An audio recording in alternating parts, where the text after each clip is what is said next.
I'm Dale Cox for 2 Egg TV, and we are here in Holmes County, in the northern part of Holmes County, at Curry's Ferry. And if you're not familiar with Curry's Ferry, I'm going to tell you a story that is going to fascinate you. Curry's Ferry was a spot on the old Pensacola-St. Augustine road. That was a road that originally, it was kind of a footpath or a horse trail that led from Pensacola all the way to St. Augustine back in Spanish and in British times in Florida more than 200 years ago. Well, the Pensacola-St. Augustine Road crossed the Choctawhatchee River right here at Curry's Ferry. The water you see behind me is kind of a branch that comes off of the Choctawhatchee, and then the main river is back behind it. This ferry was established as a crossing place even back in those days, more than 240 or 250 years ago.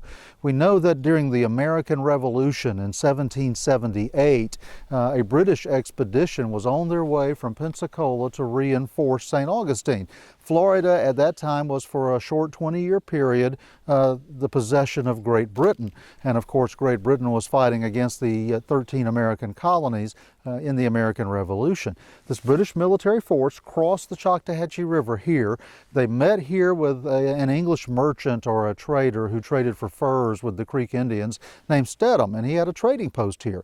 The map they created in 1778 shows Stedham's trading post here. That was the first structure built by Europeans in what is now Holmes County, Florida.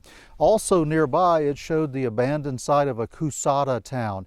The Coushatta were the people who are known today as the Coushatta.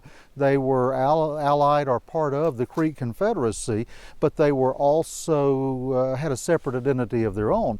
And these were the ancestors of the Alabama Coushatta people who live in Texas today. After that, we know that in the early 1800s, Whitmill Curry came here. Today, it's a boat ramp and a boat landing on the Choctawhatchee River. There's a nature trail here, and I love the totem pole that is just across from the boat landing because it reminds me of those Coushatta people who lived here more than 250 years ago. At Curry's Ferry in Holmes County, Florida, I'm Dale Cox for 2 Egg TV.